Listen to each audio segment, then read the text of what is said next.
سلامت رہے پیر و مرشد ہمارا، سلامت رہے پیر و مرشد ہمارا، سلامت رہے۔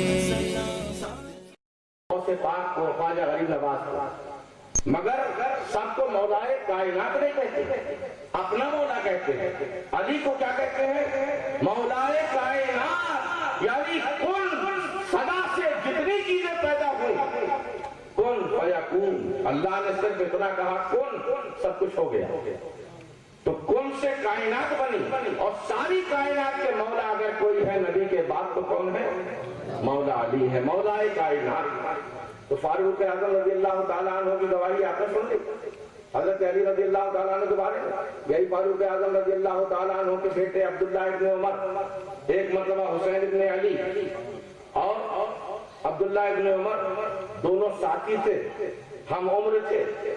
کسی بات میں، کھیل کھیل میں فاروق اعظم رضی اللہ تعالیٰ عنہ کے فرزند کو حضرت امام علی مقام نے کہہ دیا، امام حسین بچپنے کا زمانہ ہے، کہہ دیا تم کیا بات کرتے ہو جی مجھ سے، تم تو تمہارے باپ تو میرے نانا کے غلام ہیں، تمہارے باپ تو میرے نانا کے غلام ہیں۔ عبداللہ ابن عمر کو بہت برا لگا، آنکھوں میں آنسو بھرے آئے، اپنے باپ کے پاس پہنچے۔ کون تھے ان کے باپ؟ بولو تھوڑا بول دے، حضرت عمر فاروق۔ آنکھیں آنسوؤں سے بھری ہیں، ابا جان آج بڑا غضب ہو گیا۔ کہا بیٹا کیا ہوا؟ کہا آج بہت بدتمیزی سے کام لیا حسین بن علی نے۔ کہا کیا کہا؟ کہا آپ تو اپنے نانا کا غلام کہہ دیا۔ کہا بیٹا یہ غصے کی بات نہیں ہے، یہ تو عطا کی بات ہے، یہ تو نوازش کی بات ہے، زہر نصیب۔ کیا واقعی ایسا کہا؟ کہا ہاں آپ امیر المومنین ہیں اور آپ کو غلام کہہ دیا۔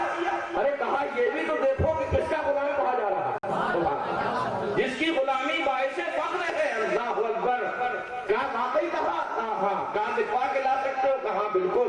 گھر پہنچے، دروازہ کھٹکھٹایا، اے حسین باہر آئیے۔ امام حسین ذرا سے گھبرا گئے کہ وقت کے امیر المومنین کا بیٹا جا کے میری شکایت کی ہوگی، اب مجھے سزا بھی دی جا سکتی ہے۔ گھبرائے ہوئے باہر نکلے، کہا کیا؟ کہا آپ نے کیا کہا تھا؟ صادق و امین کے نواسے ہیں، سچ سچ کہہ دیا میں نے، میری زبان سے یہ نکل گیا تھا غصے میں کہ تم کیا بات کرتے ہو، تمہارے باپ تو ہمارے نانا کے غلام۔ کہا یہی کہا تھا؟ کہا ہاں۔ کہا کچھ الفاظ میں ہیرا پھیری نہ ہو جائے، لکھ کے دے دیجئے۔ کہا کیوں؟ چل پہ میں زبانی گواہی دے دیتا ہوں۔ کہا نہیں، لکھ کے دے دیجئے۔ لکھ کے دے دیا۔ فاروق اعظم ممبر پر چڑھے، امام حسین کا لکھا ہوا پرچہ لوگوں کو سنایا، اپنی دستار میں رکھ لیا۔ کہا امید ہے کہ رسول اللہ اپنے شہزادے کی بات کو مان لیں گے اور عمر کی عاقبت بخیر ہو جائے گا، عمر کا بیڑا پار ہو جائے گا۔ کل خدا کی بارگاہ میں رسول اللہ کے دربار میں یہی پرچہ پیش کروں گا کہ یا رسول اللہ آپ کے شہزادے نے مجھے آپ کی غلامی کی سند دے دی ہے، اور جب آپ کے اہل بیت سے مجھے غلامی کی سند مل گئی ہے تو اب کوئی میرا کیا دلا ہو سکتا ہے۔ یہ فاروق اعظم رضی اللہ تعالیٰ عنہ کی گواہی ہے۔ ان کی عظمت حضرت علی کی کتنی تھی فاروق اعظم کے دل میں، اللہ اکبر۔ صدیق اکبر رضی اللہ تعالیٰ عنہ کو سن لیجیے، ام المومنین حضرت عائشہ صدیقہ رضی اللہ تعالیٰ عنہ روایت فرماتی ہیں کہ میرے باپ ابو بکر صدیق رضی اللہ تعالیٰ عنہ حضرت علی کو دیکھتے تھے تو دیکھتے ہی رہ جاتے تھے۔ سارے صحابہ کرام آتے تھے مگر حضرت علی آتے تھے تو بس جو ٹکی لگائے دیکھ رہے ہیں، دیکھ رہے ہیں، دیکھ رہے ہیں، باتیں بھی کرتے جا رہے ہیں مگر چہرے علی سے نظر ابو بکر ہٹتی نہیں، برابر مسلسل دیکھ رہے ہیں۔ ایک مرتبہ ام المومنین نے پوچھ لیا کہ بابا آپ سارے صحابہ کرام کو بھی دیکھتے ہیں مگر علی کو تم دیکھتے ہیں تو دیکھتے ہی چلے جاتے ہیں، آخر اس قدر کیوں دیکھتے ہیں؟ کہا بیٹی کیا تم نے سنا نہیں، رسول اللہ صلی اللہ علیہ وسلم نے فرمایا ہے النظر الی وجہ علی عبادت، خدا کی قسم علی کا چہرہ دیکھنا بھی عبادت ہے، قرآن دیکھنا بھی ثواب، اللہ کا گھر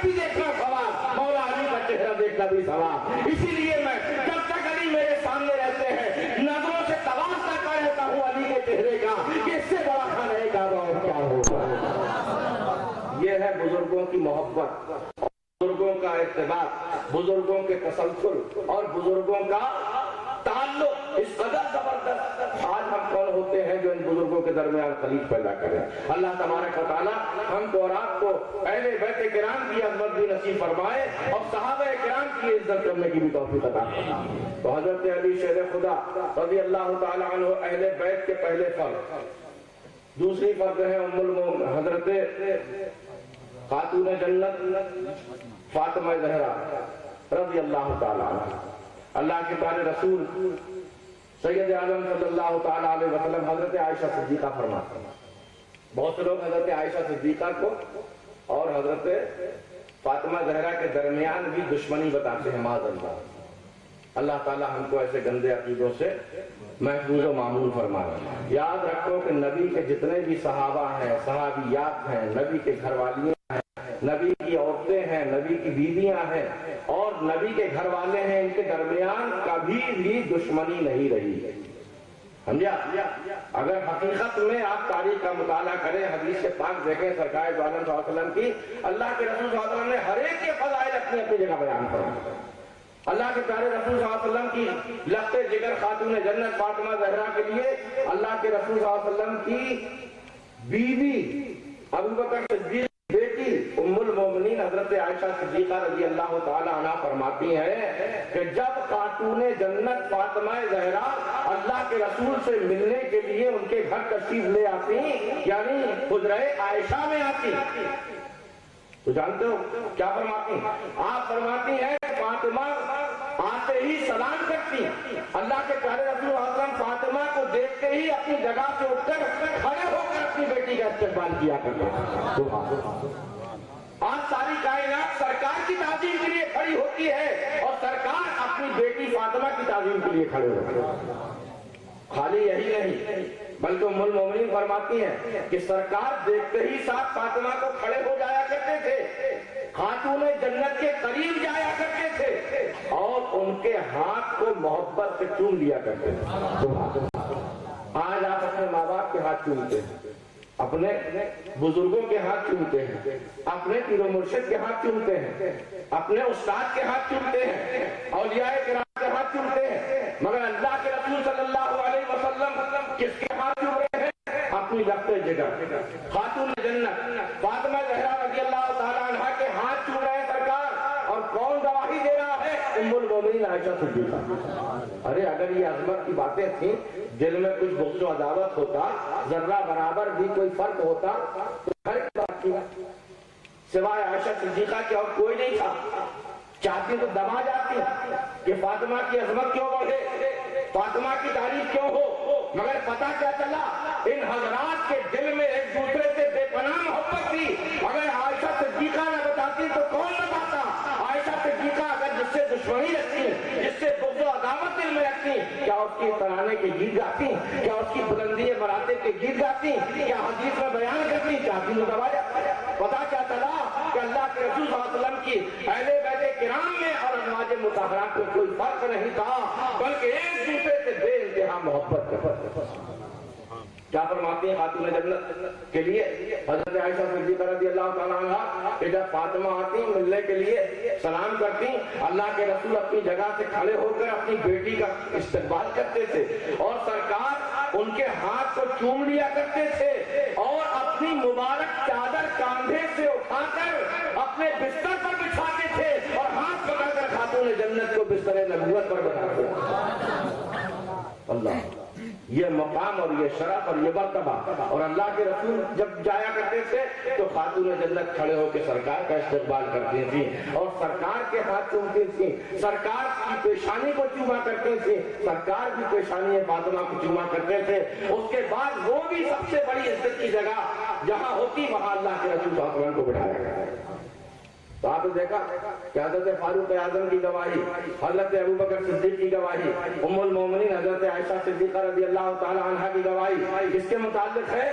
اہل بیت کرام کے متعلق۔ اللہ کے رسول صلی اللہ علیہ وسلم فرماتے ہیں، اے بیٹی فاطمہ، کیا تو اس بات پر راضی نہیں کہ اللہ تعالیٰ تجھے ساری جنت کی عورتوں کا سردار بنا دے.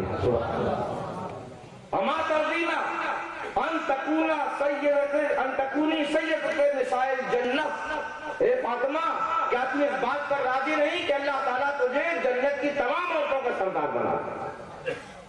اور ایک حدیث پاک میں ہے کہ اے فاطمہ کیا تو راضی نہیں کہ اللہ تعالیٰ تجھے پوری کائنات کی ساری عورتوں کا سردار بنا دے؟ سبحان اللہ.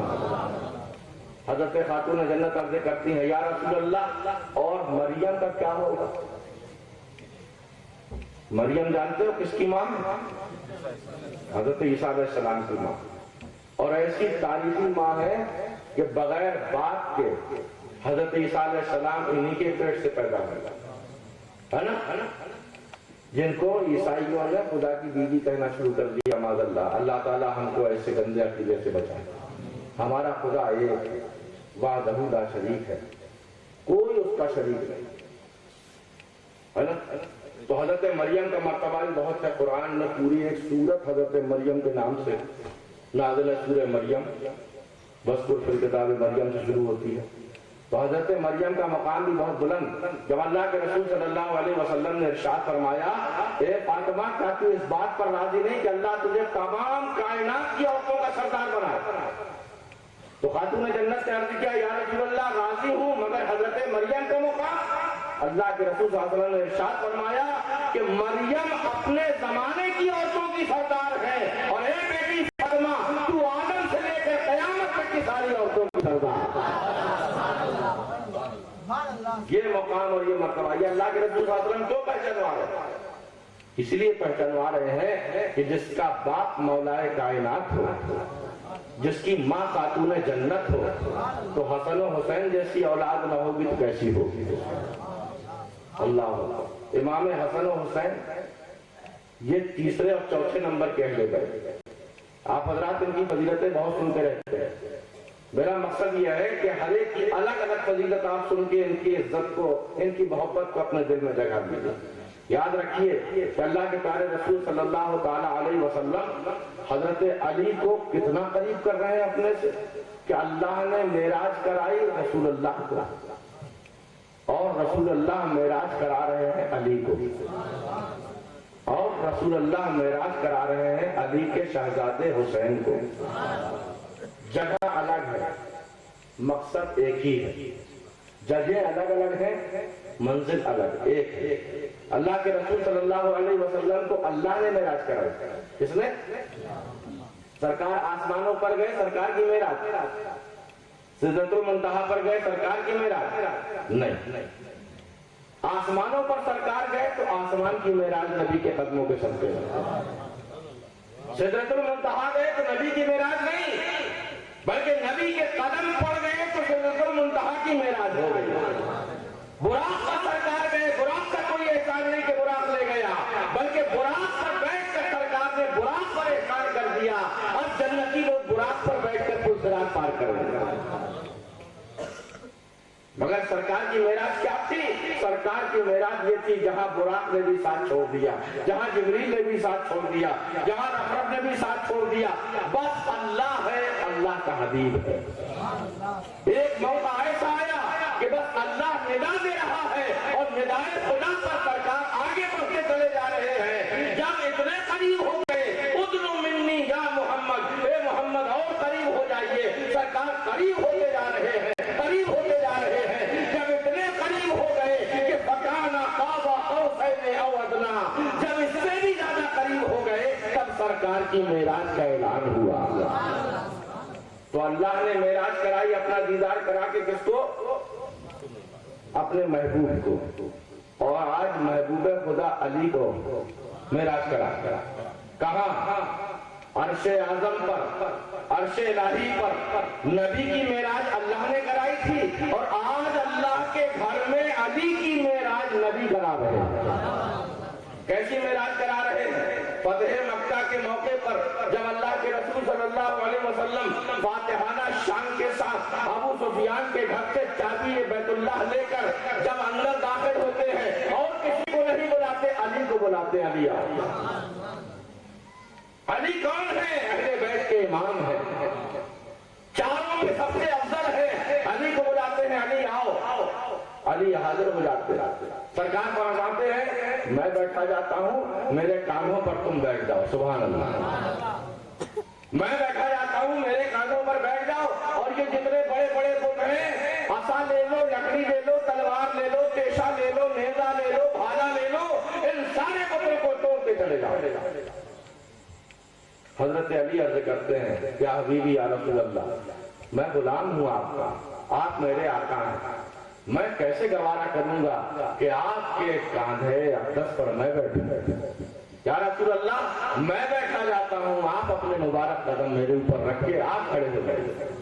اللہ کے رسول فرماتے ہیں وہاں تمہاری محبت عقیدت اپنی جگہ, مگر اے علی تم علی ہو, نبی نہیں ہو. تم ولی ہو, نبی نہیں ہو. بارے نبوت برداشت نہیں کر سکتے.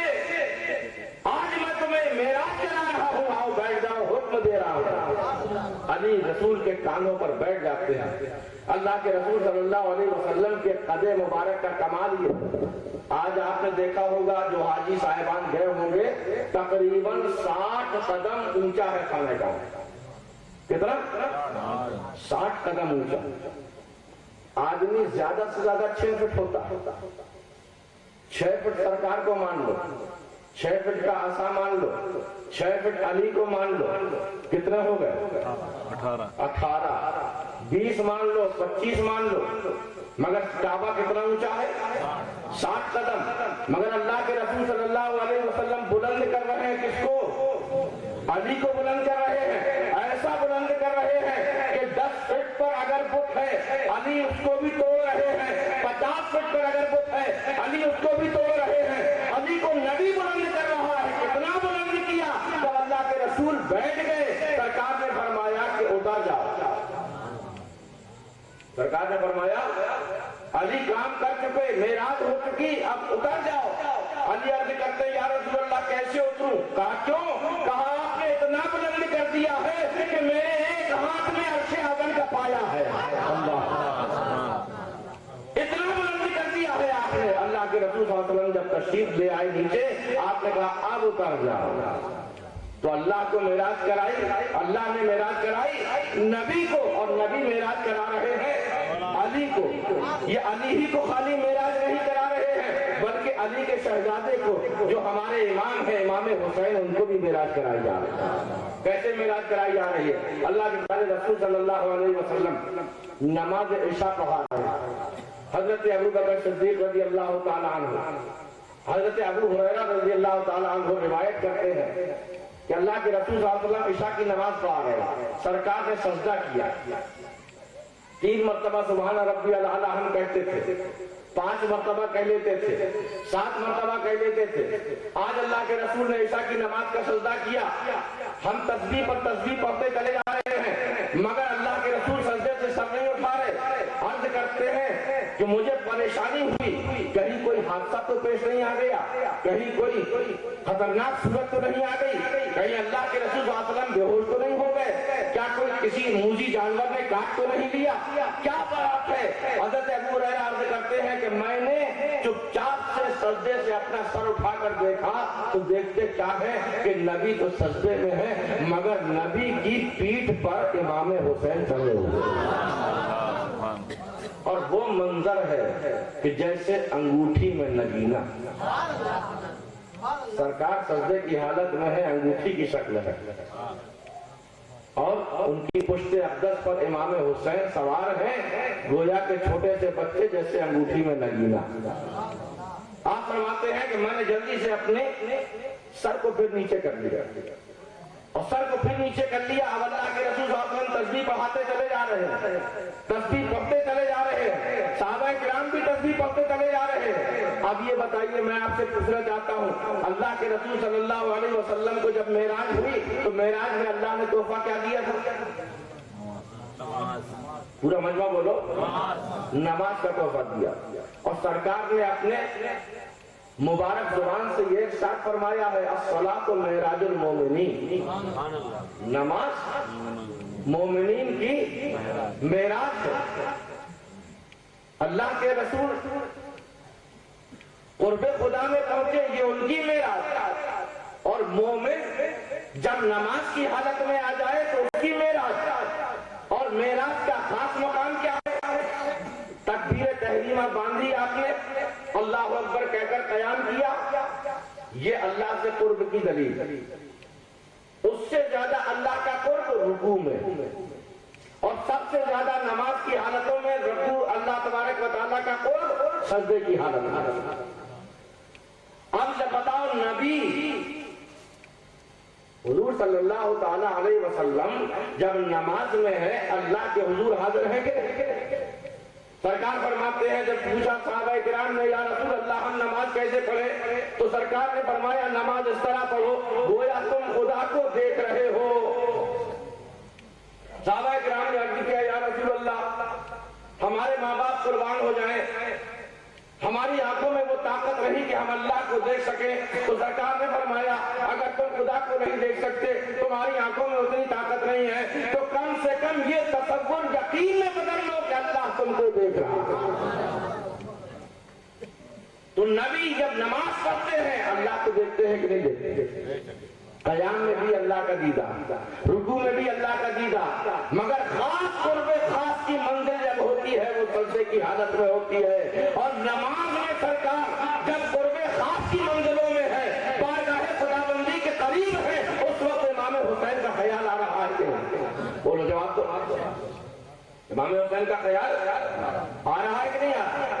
اتنا خیال آ رہا ہے کہ جب سرکار دو عالم صلی اللہ علیہ وسلم سے پوچھا گیا کہ یا رسول اللہ آج سجدہ اتنا طویل کر دیا آپ نے کہ ہم کو گمان ہونے لگا۔ اللہ کے رسول صلی اللہ علیہ وسلم نے ارشاد فرمایا میں کیا بتاؤں، میں جب سجدے میں گیا تو میری بیٹی کا بیٹا میرا بیٹا، سبحان اللہ، میری بیٹی کا بیٹا میرا بیٹا حسین میری پشت پر سوار ہو گیا۔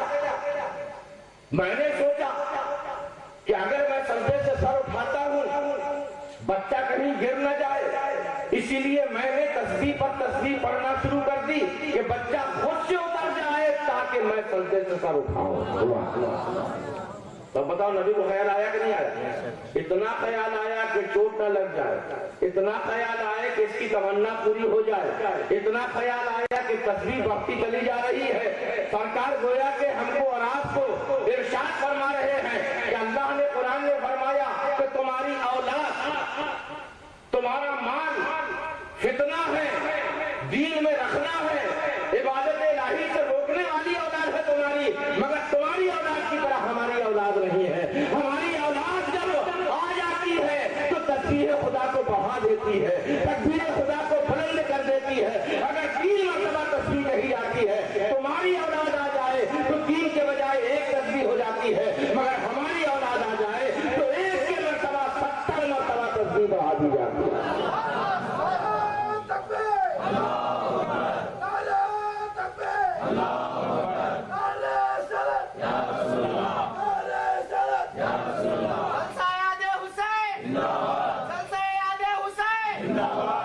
سبحان اللہ۔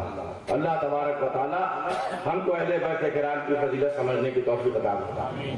اللہ کے پیارے رسول صلی اللہ تعالی علیہ وسلم حضرت علی کے لیے فرما رہے ہیں، حضرت کیا فرما رہے ہیں کہ علی جو منی وانا من العلی، میں علی سے ہوں، علی مجھ سے۔ خاتون جنت فاطمہ زہرا کے لیے فرما رہے ہیں سرکار فاطمہ تو بضعۃ منی، فاطمہ میرے جسم کا ایک ٹکڑا ہے، من ازاہا فقد ازانی ومن ازانی فقد از اللہ۔ فاطمہ میرے جسم کا ایک ٹکڑا ہے، گوشت کا ایک حصہ ہے، جس نے فاطمہ کو تکلیف دی اس نے مجھے تکلیف دی، اور جس نے مجھے تکلیف دی اس نے یقیناً اللہ کو تکلیف دی۔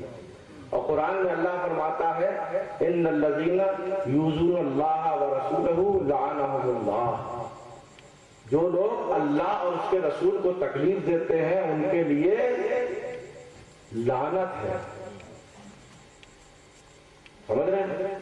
اور اللہ کے پیارے رسول صلی اللہ علیہ وسلم نے ارشاد فرمایا الحسن والحسین سیدہ شباب اہل الجنہ، حسن و حسین جنتی جوانوں کے سردار ہیں، جنتی